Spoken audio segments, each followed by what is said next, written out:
Yung latest survey ng SWS, o Social Weather Station, na nagpapakita ng double digit, 14% mahigit nationwide, ang insidente ng pagkagutom or hunger, involuntary hunger, no? Pagkagutom ng mamamayang Pilipino. At mayroong nakakabahala na datos, Ma'am Lorraine, mga kababayan, na sa Metro Manila or sa NCR area, close to 20% ang insidente ng pagkagutom o kakulangan sa pagkain at kakayanan na makakain sa isang araw ang isang tao. 1 out of 5. Ito po ay napakalubha na pagpapakita ng tinatawag nating structural violence o yung pagbibigay ng kawalang pag-asa at oportunidad sa mamamayan na maitawid ang kanyang buhay bilang isang ordinaryong tao, lalo na po sa gitna ng kahirapan at kagutuman, at yan ay isang matinding pananagutan sa mamamayan. Ma'am Lorraine, your take on that initial na pagbubungad ng report mula sa SWS na nakakagimbal na katotohanan. Yung datos na sinabi mo, Eric, no?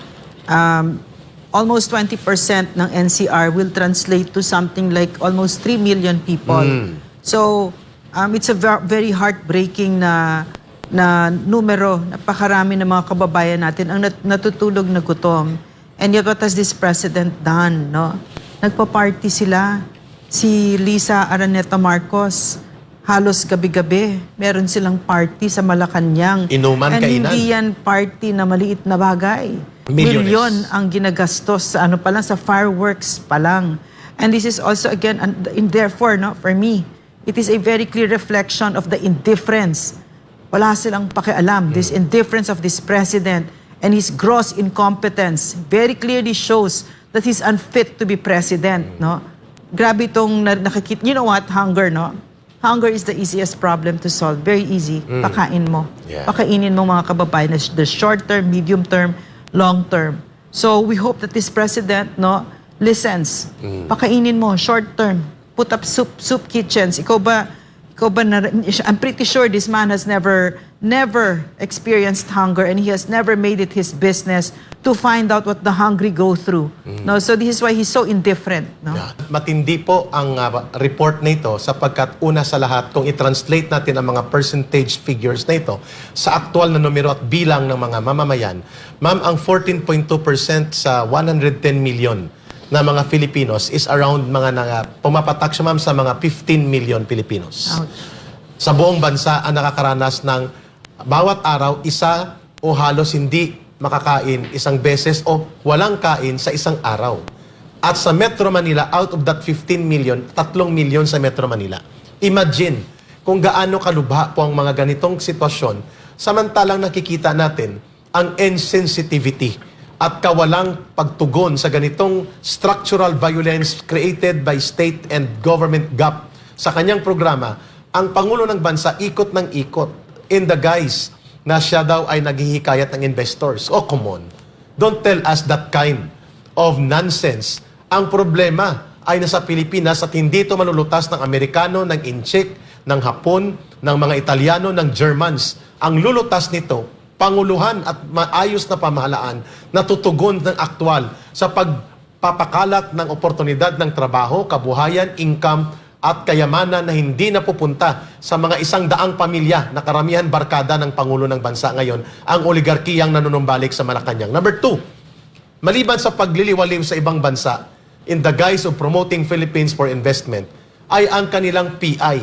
Charter change. Kahit 100,000 beses mong baguhin ang pagkakasulat sa konstitusyon, kung bulok at walang damdamin ang namamahala at namumuno ng bansa, lalo na ang Pangulo ng Bansa, ay hindi nakakaramdam at walang hakbang na gawin ang maayos na pagtugon sa suliranin ng mamamayan, hindi po ang papel at konstitusyon ang solusyon dyan, kung hindi mabuti at aktwal na pamamahala. Third, ang kanyang inaatupag ay ang mga gimmick para mag-survive sa political scandals na kanyang kinakaharap. Magpagawa ng scripted na droga na operations na booking at sumambulat ang gimmick nila kung kaya iniiwasan nilang maiskandalo at ito ay mabulgar ng tuloy-tuloy kaya tinago na nila ang mga datos at pati na ang driver.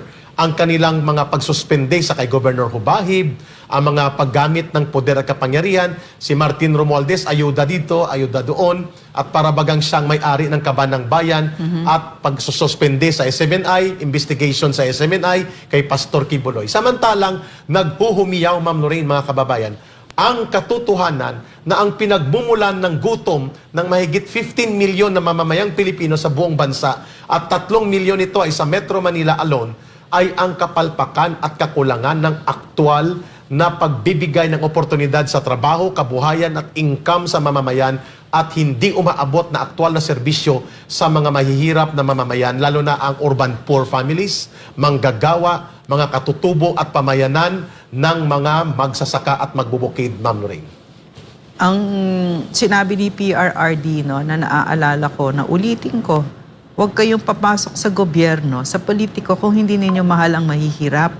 Kasi ang mahihirap, ang meron lang sila ang gobyerno. Tama. Kaso ang administrasyon na ito, puro politika na sa isip, paano patagalin ang sarili nila sa pwesto at paano magnakaw sa kaban ng bayan. Exactly. No, tingnan mo naman yun siya ni Martin Romualdez. Bundat. Kalaki-laki, no? Private At ikot pa ng ikot. So, they don't understand the poor. No? Hindi ninyo kilalang mahihirap at hindi nila alam kung ano ang kahirapan. Hindi nila naiintindihan ang poverty.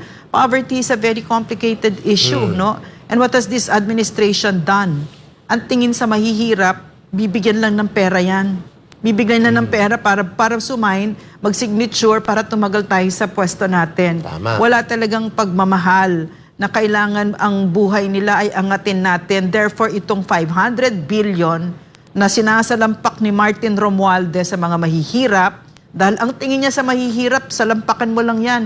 Tatahimik na. You only need to look at Tacloban that he has been in power for decades, and yet what has he done with Tacloban? Wala. Hindi naman gumanda. At mataas ang poverty incidence sa lugar Correct. nito sa Eastern Yeah, Visayas. well, it's not a surprise because you have a congressman like this guy, no? Wala talagang, hindi niya iniintindi ang kahirapan at wala siyang pakialam. Tama. Therefore, bakit ka maggagastos ng 500 billion na ayuda ibibigay mo when you can build roads na yung kanilang farm to market, yung kanilang mga binibenta, no, pwedeng umabot dyan, yung merkado, yung mga anak nila makakaaral. Ba't hindi mo gastosin doon? Ba't hindi mo bigyan ng trabaho, ng free education? All of these things, it's not rocket science anymore. Tama. Speaker Romualdez and Bongbong Marcos, no? I don't want to talk to the speaker anymore because he's not the president, although he thinks he is, no? Yes. So it's not rocket science Claro. anymore. Magsilbi kayo. This is not rocket science, no?